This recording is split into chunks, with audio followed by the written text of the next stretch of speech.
Ok, buenos días, estudiantes. Hoy vamos a conversar sobre lo que son los procesos que ocurren a nivel de las cuencas hidrográficas. Para hacer un recuento, tuvimos que nuestras primeras clases fueron relacionadas con lo que era cómo definir una cuenca hidrográfica, cómo describirla. Luego hemos tenido el conocimiento de cuáles son los factores del ciclo del agua, la hidrología, lo que se mueve dentro de la cuenca en términos de lo que son los sedimentos, lo que son los caudales hídricos y los contaminantes. Y por procesos biológicos hemos observado, ustedes han podido observar, cuáles son esos mayores procesos microbiológicos y componentes microbiológicos que existen y que hacen que en cualquier lugar existe un mínimo de bacterias y microorganismos que existen dentro de los cuerpos de agua. Un momento porque pareciera que tengo que presentar a alguien acá. Entonces, luego que hemos visto todo esto, encontramos que, que no estoy segura. Quisiera saber si alguien me puede responder si están escuchando. Porque recuerden que no leo el chat. Necesito una voz.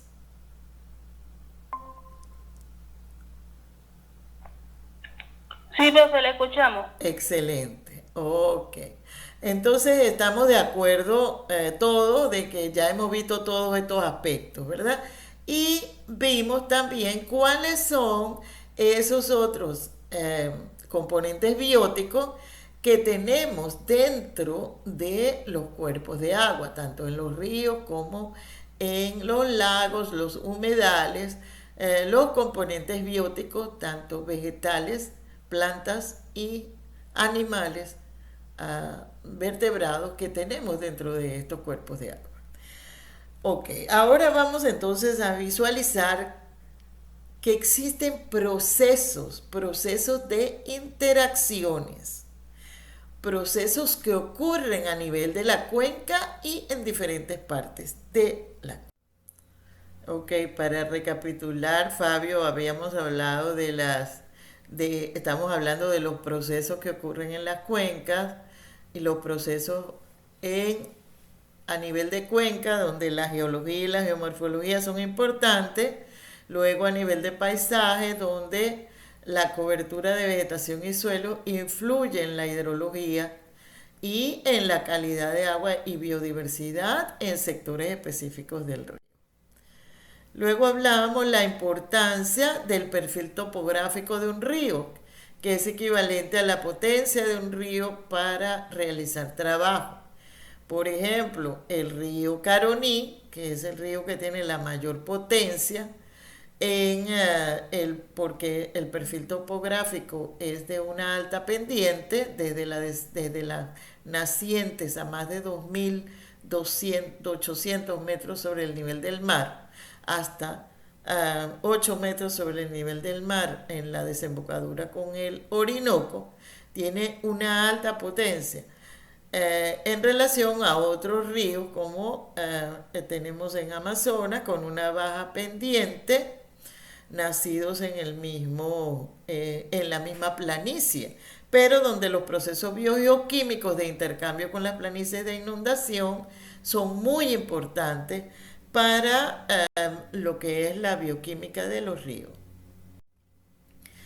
Entonces estábamos justamente acá donde en esta gráfica podemos ver que siempre tenemos que visualizar que lo que ocurre en los cursos altos se refleja en los cursos medios y en los cursos bajos hasta la desembocadura. Aquí, por ejemplo, en esta gráfica vemos que no hay ningún tipo de uso hasta que llegamos a el curso medio bajo del río, donde tenemos usos de la tierra, esos que ustedes ven allí en colores, y que de una u otra manera van a ser una influencia en los procesos que veremos que ocurren dentro de la cuenca.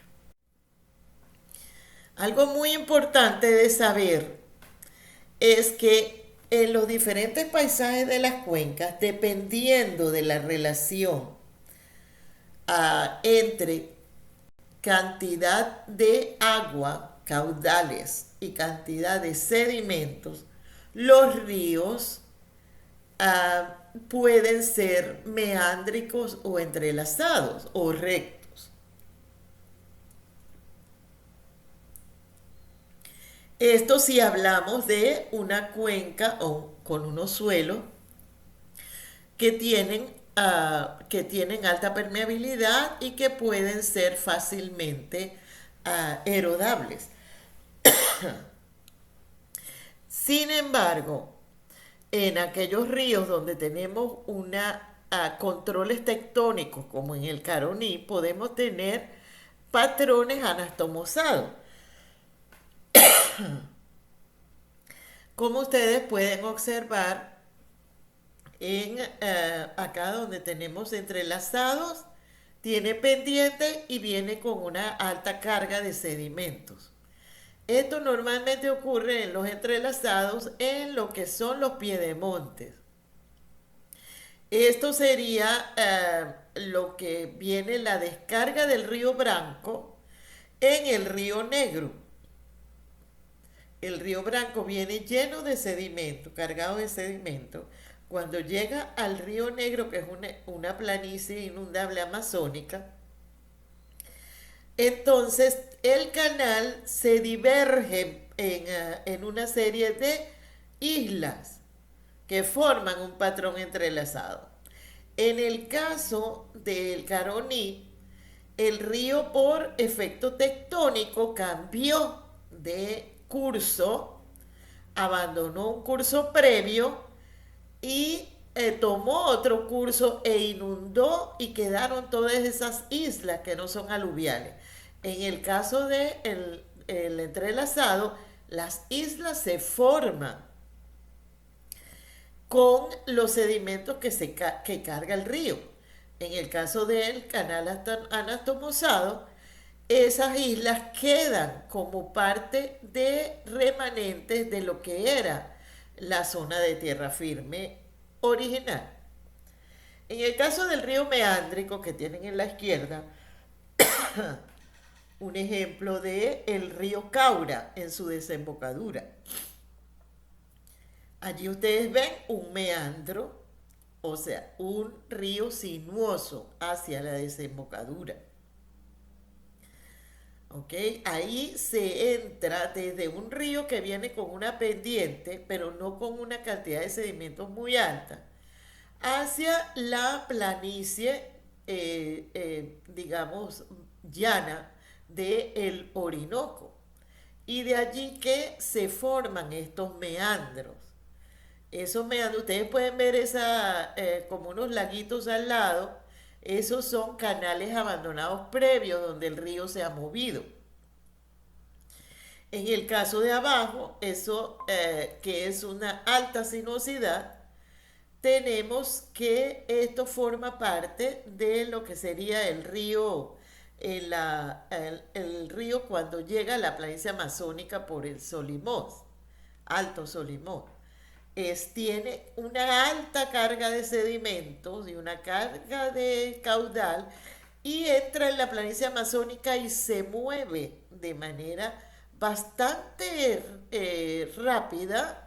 Incluso pueden haber movimientos anuales del cauce del río que van dejando esas madres viejas que llaman, que son canales abandonados de las sinuosidades. Esto es una alta dinámica fluvial en ese caso. Y tenemos los canales rectos, en particular cuando tenemos en esos sectores rectos, generalmente hay controles estructurales.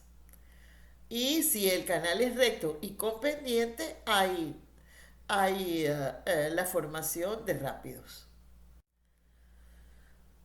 Por ejemplo, esto que ustedes ven acá es la cuenca del río Caura. Para yo estudiar, esto fue un estudio que yo hice para mi tesis doctoral. Para yo estudiar esta cuenca del río Caura, yo la dividí en diferentes sectores funcionales y estudié para cada uno de esos sectores, los uno, 2 y 3 son los paisajes y del 1 al 15 son los sectores. Entonces, para los diferentes paisajes tenía la gente que vive allí en esos paisajes, en el paisaje 3 por ejemplo, comunidades indígenas yecuanas, igualmente para el paisaje 2 ya comunidades yecuanas interactuando con comunidades Pemón que se movieron para la zona. Y en el paisaje uno dominan comunidades criollas, interactuando también con comunidades indígenas, no solamente yecuanas, sino también de otras comunidades que estaban en el alrededor y que se han movido para esa zona. Y así pude estudiar los componentes de cada una de estas de estos paisajes. Y de esos sectores estudié específicamente el río y los humedales y bosques ribereños. Por ejemplo, si lo teníamos acá, el cauce actual, ustedes lo ven allí en negro, y la planicie de inundación es la que ven donde el río se mueve hacia sus alrededores en rojo.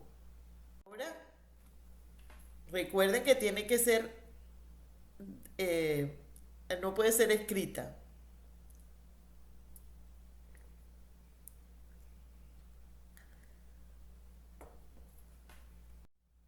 Bien, vamos a hablar ahora de un proceso muy importante a nivel de la cuenca. Este tiene que ver con el proceso de erosión. El proceso de erosión tiene tres subprocesos, vamos a llamarlo. Uno es el desprendimiento de las partículas de suelo. El otro es el transporte y el otro es la sedimentación.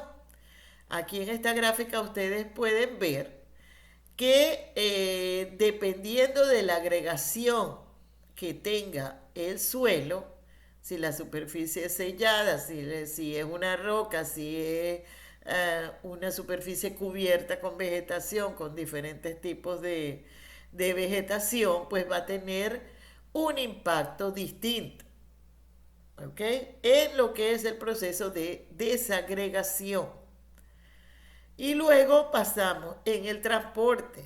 La lámina de agua, pues dependiendo de cómo sean las características del suelo, se infiltra o corre lateralmente por la superficie y allí transporta. Cuando se corre por la superficie, dependiendo de esa pendiente que estamos hablando originalmente, existe ese proceso de transporte hacia los cuerpos de agua. Y luego el proceso de sedimentación que ocurre en las zonas con baja pendiente, o normalmente en los esteros, en las zonas de que tienen menor velocidad del río y ahí se van acumulando. Y van formando lagunas, y esas se van llenando. Bien, entonces en el desprendimiento interviene la energía cinética de la gota de agua que proviene de la lluvia. El impacto va como desde el suelo desnudo tiene mayor impacto y por supuesto depende de las características del suelo. Pero si ese suelo tiene una cobertura herbácea, la cobertura herbácea de vegetación herbácea va a protegerlo más que si estuviese desnudo. Y en el caso que fuese un arbustal, va a protegerlo más que si fuese herbazal. Y en el caso de bosque, lo va a proteger más que si fuese el arbustal. Entonces, por eso el impacto va de desprendimiento, ¿verdad? El impacto de esa energía cinética va desde el suelo desnudo, mayor que herbazal, mayor que arbustal y mayor que bosque.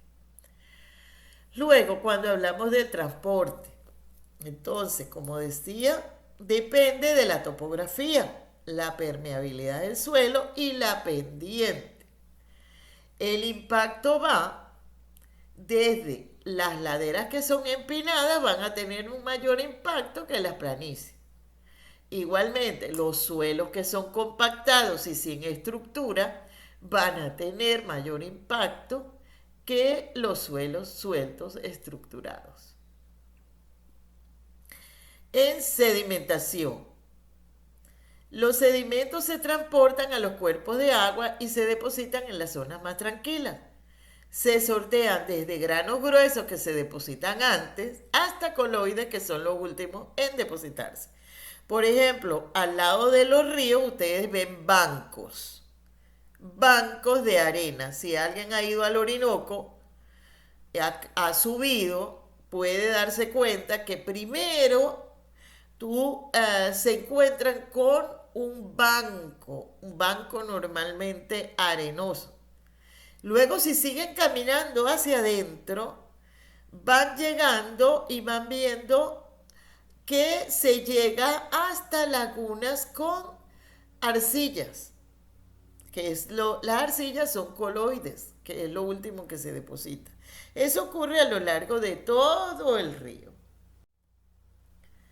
Ok, entonces tenemos que saber también que existen diferentes tipos de erosión, ah, que son erosión por salpicadura, erosión laminar, erosión por surcos, donde se concentra el flujo, y normalmente esa erosión por surcos termina en erosión en cárcavas.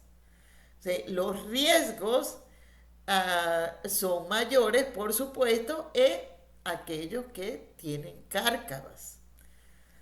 Nosotros en el Caroní arriba estuvimos haciendo unos experimentos de recuperación para disminuir el impacto de la erosión en surcos, sembrando plantas, haciendo trabajo primero de recuperación del suelo, estabilización, para luego sembrar plantas que pudiesen disminuir esa erosión en surco y disminuir el riesgo que se convirtieran en erosión en cárcavas. También a nivel de un solo meandro ocurre, este es un meandro en el Orinoco. Entonces, ustedes pueden observar que del lado cóncavo existe la erosión y del lado convexo existe la deposición. Eso ocurre en todos los ríos. Siempre van a tener, si no es recto, tiene sinuosidad en el meandro dependiendo del ancho del meandro, dependiendo de la cantidad de sedimentos que el río transporta, se van formando una serie de formas, geoformas o microgeoformas, que siguen la sedimentación y estabilización de esas islas aluviales por la vegetación ribereña y humedales o herbáceos, arbustivos y arbóreos. Entonces, aquí ustedes pueden encontrar si pueden ir al río Orinoco y entran a alguna de las islas, pueden ir a las Galderas. Esta es una isla que queda enfrente de las Galderas, y podrían ver esa serie de geoformas que se dan en esta zona. La velocidad del río se da normalmente en donde está la mayor erosión. Donde está la mayor erosión es donde el río tiene la mayor velocidad. O sea que si nosotros vamos en un río, sabemos que en este caso donde tenemos mayor velocidad va a ser de la más al norte, porque allá está erodando. Y donde tenemos la menor velocidad del río va a ser en las áreas donde está acumulando arenas. Entonces, para que esto sería como una conclusión a nivel de cuenca hidrográfica, a nivel del manejo de una cuenca hidrográfica. Es importante la cobertura forestal en la cuenca. ¿Por qué? Porque ella estabiliza los procesos erosivos y disminuye la cantidad de o concentración de sedimentos en las aguas. Entonces, uno de los, una de las de los objetivos del manejo de una cuenca debe ser el tener una cobertura forestal. Luego veremos, cuando veamos los usos, cómo podemos tener procesos que nos permitan aumentar, conservar o promover con las comunidades el mantenimiento de la cobertura forestal en una cuenca hidrográfica. No sé si alguno de ustedes tiene alguna idea que me pueda decir ahora para que participen.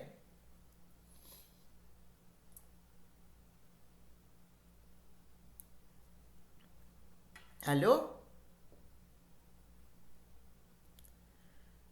Bien.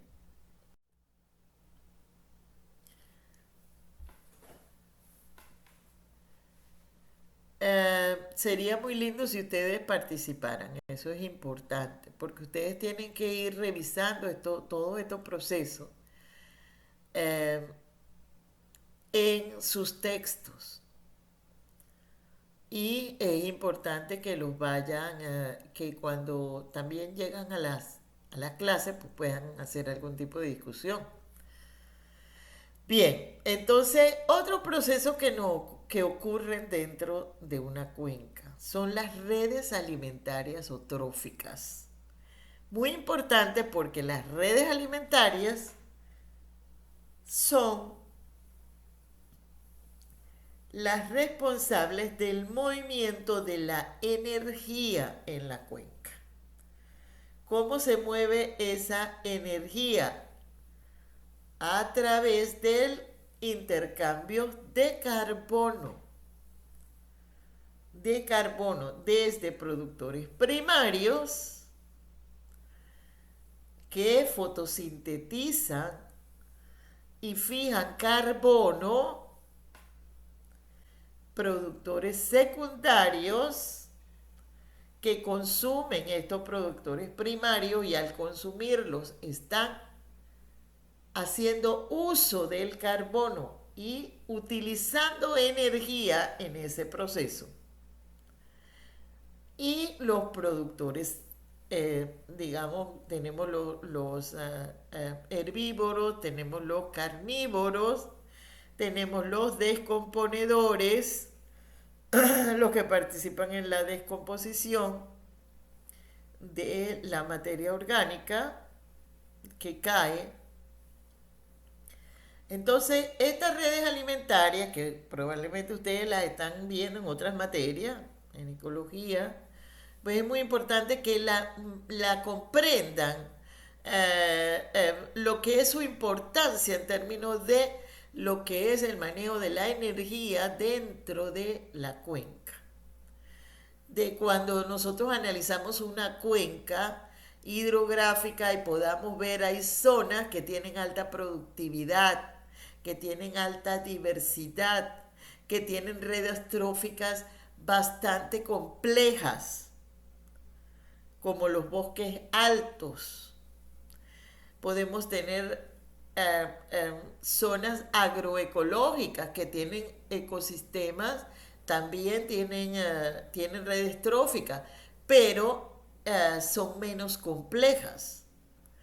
Entonces hay pérdida de energía. Cuando nosotros queremos hacer una conservación en una cuenca y observar las microcuencas, pero dejarles espacio a las comunidades y a las actividades productivas dentro de la cuenca, siempre tenemos que ver dónde podemos dejar conservar o restaurar parte de esas redes alimentarias nativas que nos mantengan la diversidad biológica dentro de la cuenca y nos mantengan también en las redes energéticas.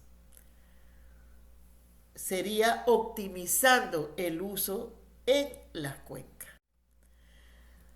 Igualmente estamos cuando vamos al cuerpo de agua. En los cuerpos de agua tenemos las redes alimentarias tróficas de los ríos, lagos y lagunas. Entonces, en este caso, igualmente tenemos las plantas acuáticas, de las que hablamos ayer. Tenemos el fitoplancton, que eso es el que fija el carbono, y hay bacterias también que fijan carbono. Luego tenemos que hay flujos energéticos hacia el zooplancton. Hay los peces plantívoros que consumen tanto fitoplancton como zooplancton o consumen solo zooplancton. Hay los peces piscívoros que consumen los peces. Tenemos también los zoobentos, el zoobento, que son invertebrados, donde los peces, hay peces que se alimentan de esos zoobentos. Y entonces también tenemos las aves acuáticas. Estas aves acuáticas que ustedes las han visto como consumen directamente o los insectos, o las larvas, o los peces dentro de estos cuerpos de agua. Mantener estas redes tróficas en los ríos, lagos y lagunas es muy importante para la estabilidad de una cuenca. Si bien nosotros podemos tener sistemas de acuicultura, esos sistemas acuícolas donde nosotros podemos, tenemos una posibilidad de hacer una similitud con los sistemas originales, pues esos sistemas no serán complejos, no serán completos, porque o estamos interesados en producir peces, pues incorporamos le incorporamos es comida directamente, y tenemos pues por supuesto los descomponedores. En algunos casos se le incluyen plantas acuáticas, ¿ok?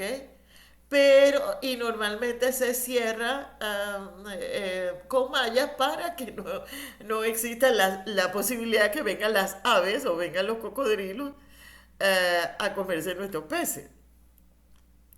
Entonces, eso es muy importante también, revisar dentro de una cuenca, a todos los sistemas naturales donde las redes tróficas están completas, para sostener lo que es el valor energético de una cuenca y las posibilidades de captura de carbono en todos estos sistemas, o de liberación, porque en muchos casos estos sistemas, cuando son eliminados, pues el carbono aumenta el proceso ya no de captación, sino de respiración, y el carbono va hacia afuera, cuando eliminamos los humedales, pues el carbono que está en el suelo va hacia la atmósfera, ¿ok? En vez de estarse fijando, se está exportando. Igualmente ocurre en la cuenca, en las zonas que no son húmedas, en las zonas de bosques, y cuando nosotros eliminamos el bosque, pues comienza el proceso de respiración, comienza el proceso de descomposición donde tenemos todo ese carbono liberado hacia la atmósfera también, aparte de que es transportado igual en los procesos erosivos, eh, por erosión del suelo, pues también están los procesos de descomposición que también liberan carbono hacia la atmósfera. Bien, entonces aquí veamos lo que son esos procesos de flujos de energéticos.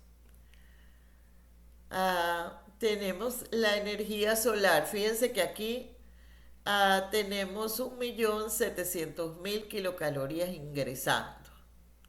De esa, solamente el 1,2% me está entrando al sistema a través de los productores, que se va a convertir en biomasa. ¿Ah? Parte de eso se va a convertir en biomasa. Pero una parte de ella que es alta, el 63%, se pierde en forma de calor por metabolismo. Y la otra parte se pierde a través de la descomposición, un 20%. 16% en un sistema natural acuático pasa a formar parte de la biomasa de herbívoros, que sería la productividad secundaria, ¿correcto? Entonces, igualmente aquí tenemos porcentajes similares en términos de lo que es pérdida de energía por metabolismo y pérdida por descomposición. De esta pasa a los carnívoros primarios, un 11,4%. Ya la pérdida de energía de 71%. Esto pasa a los carnívoros secundarios, donde también se pierde 76% por metabolismo. Entonces, como ustedes pueden ver, hay todo un movimiento de energía en los sistemas acuáticos, que si nosotros nada más tenemos un sistema simplificado, toda esa energía, ese flujo de energía que se dan en un sistema complejo, no se estarían dando. Entonces, si vemos en general en una cuenca hidrográfica, bueno, en primer lugar, en términos latitudinales, tenemos que la productividad va de baja a alta en términos de la latitud. Perdón, de alta a baja en términos de la latitud. A las bajas latitudes, como en los trópicos, tenemos la mayor productividad. En las altas latitudes, como los bosques boreales de coníferas, tenemos baja productividad. Y dentro de una cuenca, lo que se tiene es que la mayor productividad se tiene en las partes bajas de la cuenca. Nosotros, por ejemplo, todo lo que son los bosques de las tierras bajas tienen mayor productividad que los ecosistemas y bosques que normalmente son de hasta 5 metros de alto en zonas de mayor de 2.800 metros, en los tepuy o en las montañas andinas, donde tenemos una menor productividad. Es decir, que la productividad baja con la altitud también. Eso también lo tenemos que visualizar en la cuenca. Nosotros, por ejemplo, en la cuenca del Caroní tenemos altitudes que van desde muy baja desde bajas como 8 metros. Ajá, creo que Ciudad Guayana está como en 40 metros, hasta 2.800 metros en uno de los mayores tepuis del Alto Caroní. Entonces, y si lo vemos por la cuenca, por ejemplo, de las cuencas andinas, que tenemos hasta 5.550 metros sobre el nivel del mar.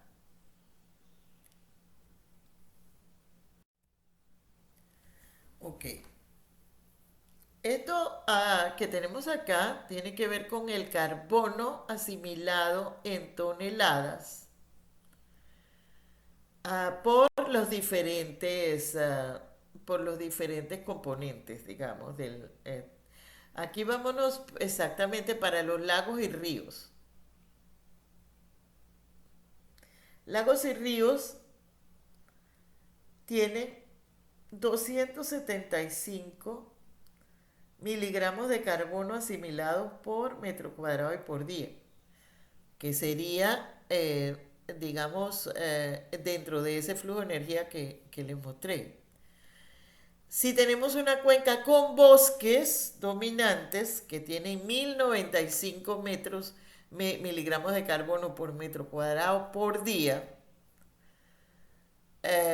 estaríamos, si eso lo multiplicamos por la superficie de la cuenca, pues podemos tener la cantidad de carbono que se me está acumulando, se me está asimilando en esa cuenca o microcuenca o en ese paisaje, ¿verdad? Ahí podemos hacer cálculos, estamos haciendo un manejo de cuenca, entonces estudiamos el carbono. Hoy día, y particularmente, no sé si supieron que ahora en Egipto hubo la conferencia de cambio climático. Esto es muy importante para ustedes porque tenemos que estar claros que hay un calentamiento global, tenemos que estar claros que debemos hacer algo y se han dado eh, nuevas opciones para financiamiento para países para lo que es la captura de carbono. Entonces, mientras más bosque nosotros tenemos, el país, las comunidades, pueden restaurar bosques y capturar más carbono y pueden encontrar financiamiento por esos bosques que están cuidados. Por ejemplo, ahí está el caso de Guyana, que le acaban de aprobar unos, unos ingresos por carbono acumulado en una reserva forestal que ellos tienen. ¿No? ¿Por qué? Porque eso lo envió el centro de investigaciones ese que tiene esa reserva, tienen parte de la reserva, no la tocan, y parte de la reserva tienen un uso forestal con mínimo impacto, vamos a llamarlo de esa manera. Entonces, el uso forestal que mantiene la cobertura y mantiene la productividad, mantiene la captación de carbono. Y ellos han podido conseguir, tanto del gobierno de Noruega, antes que ahora también por estos financiamientos globales que están dándole a los países, el país utilizó esa propuesta para conseguir mayor incorporación de fondos para el país por carbono asimilado por estos bosques. Lo cual es un ejemplo que nosotros podemos seguir porque nosotros tenemos el 80% de los bosques nacionales, los tenemos nosotros dentro de lo que es la Guayana venezolana, desde el delta hasta el Amazonas.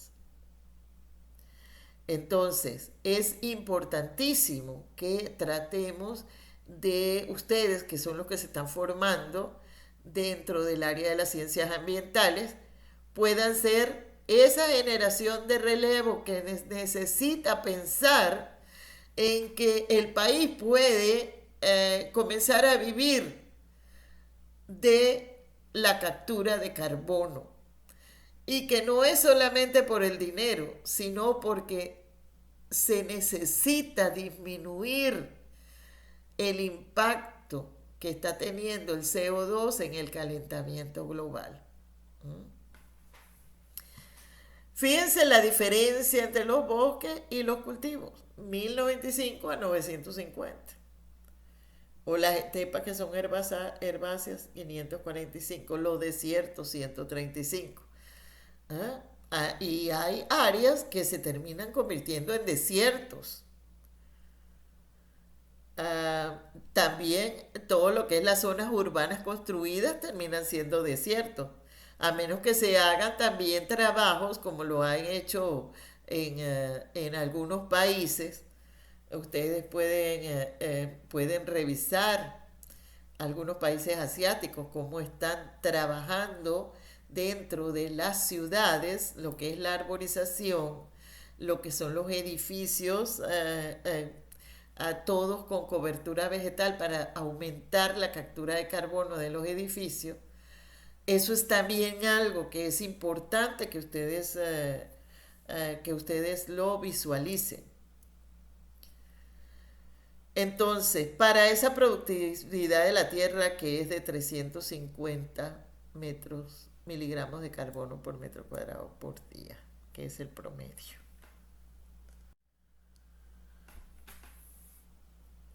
Bien, y finalmente, todos esos procesos de los cuales les he hablado, podemos eh, valorarlos. Podemos valorarlos.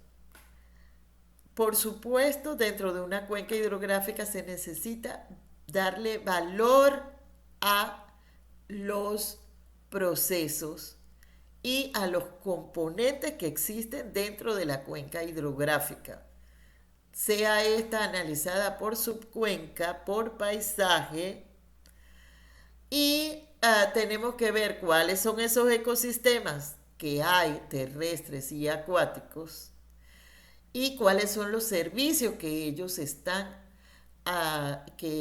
que proveen en términos de esas funciones de las cuales hablamos, de esos procesos importantes. Eso se le puede dar valores tangibles, como es el caso de este carbono que les estoy hablando, donde ahora se consigue financiamiento, pues valores tangibles en términos de lo que cuestan, lo que cuesta restaurarlos, por ejemplo. Cuando yo elimino un bosque, ¿cuánto va a gastar el Estado en restaurar ese bosque de nuevo? En términos de tiempo y de dinero. Entonces, esos son valores tangibles. Hay otros valores que son intangibles, que tienen que ver con los valores espirituales, valores espirituales del ser humano, de las culturas. Nosotros tenemos más de 20 culturas indígenas en nuestro país, y cada una de esas culturas pues tiene valores, le da valores distintos a lo que le dan otras religiones dominantes en el mundo. Hay culturas que le dan valores a las piedras. No sé si algo escucharon que la roca cueca, por ejemplo, la importancia que tiene para la cultura Pemón.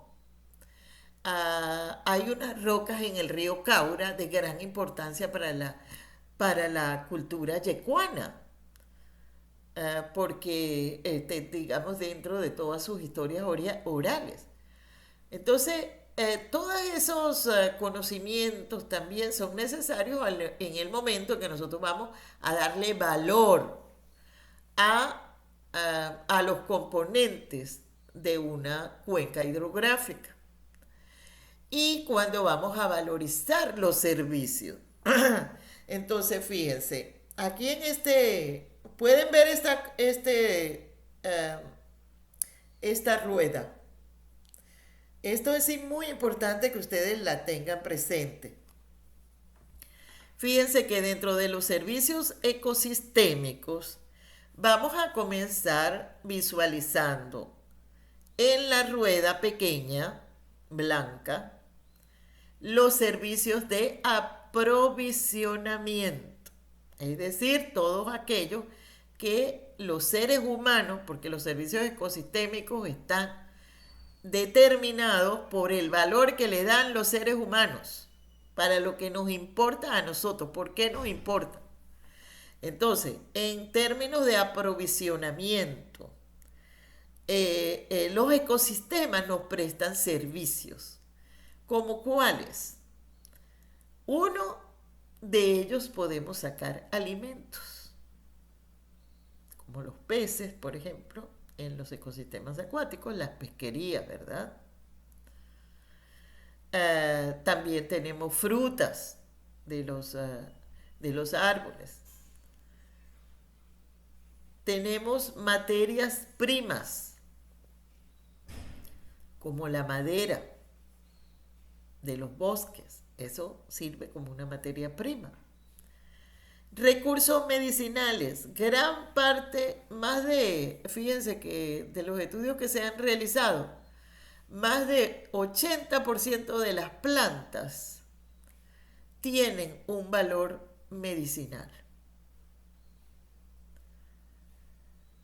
Cuando se hacen los análisis bioquímicos y se hacen los estudios, tienen muchos flavonoides que son de gran importancia para diferentes tipos de enfermedades, aparte de antibióticos, plantas que sirven para el cáncer, para el tratamiento de las enfermedades respiratorias, para tratamientos de enfermedades infecciosas. Bien, es realmente amplio, eso es todo un tema. De hecho, eso es todo un área que alguien puede elegir para estudiar. El agua potable. Este es otro servicio. El agua, las comunidades indígenas, ellos utilizan, por ejemplo, el cauce principal, pero tienen algunos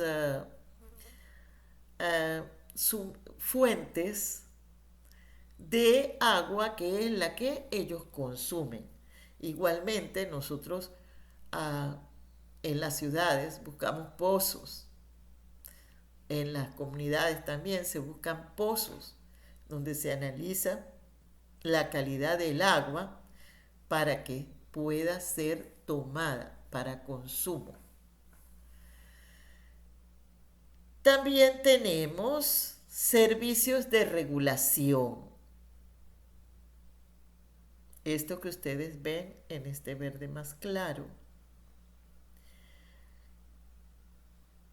En primer lugar, regulación de la calidad del aire. Cuando ustedes estudian para qué puede ser importante un bosque dentro de una ciudad, ¿por qué sembrar árboles? ¿Por qué no tumbar árboles? Por el efecto en la regulación de la calidad del aire. Regular el clima. Fíjense esto que estamos hablando, que les estaba comentando.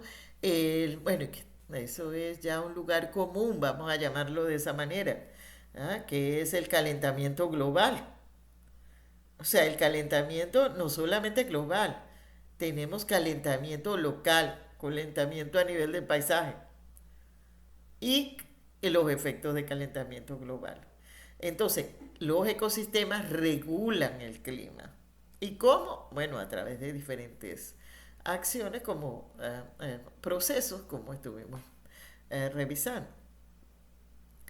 La regulación del agua, esto que veíamos, donde tenemos bosques, hay mayor capacidad de infiltración profunda en el suelo, recarga de acuíferos, y una regulación de los caudales hídricos. En el caso de las cuencas que discurren en zonas urbanas, no hay no, el agua va por la superficie, va directamente por la superficie y no hay regulación, no hay infiltración. Y eso es lo que causa los grandes caos. Bien, tenemos la regulación de la erosión, o ahora veíamos también estos otros procesos. Purificación del agua y tratamiento de residuos. Los humedales, como les dije, en esas zonas tranquilas donde hay procesamiento de bioquímico de todo lo que son las aguas hervidas, los residuos que allí se procesan, y cuando el río vuelve a tomar, retoma y entra y salen de nuevo al canal principal. Y allí hay un tratamiento. Por supuesto, cuando esto excede sus capacidades de carga ecosistémica, entonces ya esto no es posible. Hay que restaurarlo. Y por eso también las ciudades deben a planificar las áreas de purificación de agua y tratamiento de residuos utilizando humedales construidos. No un gran humedal para toda la ciudad, como originalmente se quería hacer en Ciudad Guayana. Cada urbanización pudiese tener su tratamiento dentro de residuos y sus tratamientos de agua. De esa manera sería más fácil hacer las labores de tratamiento y purificación. Control de plagas y enfermedades. Bueno, no sé de los que conocen, pero eh, lo que es el control de plagas y enfermedades por medios biológicos es muy importante porque hay una cantidad de animales, de poblaciones de animales que controlan a otros utilizando qué proceso. Esto que acabamos de ver, las redes tróficas. Entonces, los estudios poblacionales. Tenemos predadores y presas. ¿Ah? Entonces, cuando una presa aumenta mucho, le podemos conseguir un control biológico con un depredador específico. La polinización, muy importante, porque con la polinización la mayoría de los cultivos se pueden mantener. Cuando eliminamos la polinización y los polinizadores, que son los insectos, bueno, no solo insectos, también hay otros polinizadores que no solamente son insectos. Ah, Resulta que con los polinizadores nosotros mejoramos todo lo que es la parte agrícola, mejoramos también la producción de agroforestería y hay que mantener los polinizadores. Otro servicio de regulación, la moderación de los eventos extremos. El viento tiene un mayor efecto cuando pasa por un área sin vegetación que cuando pasa por un área de bosque, por ejemplo. La inundación tiene las olas tienen un mayor efecto en zonas donde han destruido los manglares que en aquellas zonas donde existen los ecosistemas de manglares. En términos de sostenimiento, este es otro de los servicios ecosistémicos. El de sostener los procesos de formación de suelo. Tiene que existir vegetación. Si no hay vegetación, no hay formación de suelo. La fotosíntesis, para que se mantengan esos servicios. El ciclo de los nutrientes. que es lo que sostiene también, como ya les dije, todos los procesos en la cuenca. Entonces es importante considerar todos estos servicios y unos servicios de los cuales les había hablado anteriormente, los servicios culturales, los servicios como los valores espirituales y religiosos, estos que les comentaba sobre las que son importantes para las comunidades, los valores estéticos. Hay paisajes con valores estéticos que dan, influencian el espíritu de los seres humanos.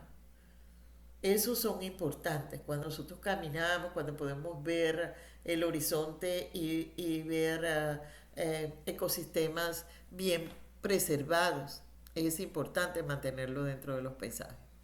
La recreación y el ecoturismo. Fíjense que si no tuviésemos humedales, ríos bien conservados, no contaminados, ¿cómo podemos tener ecoturismo?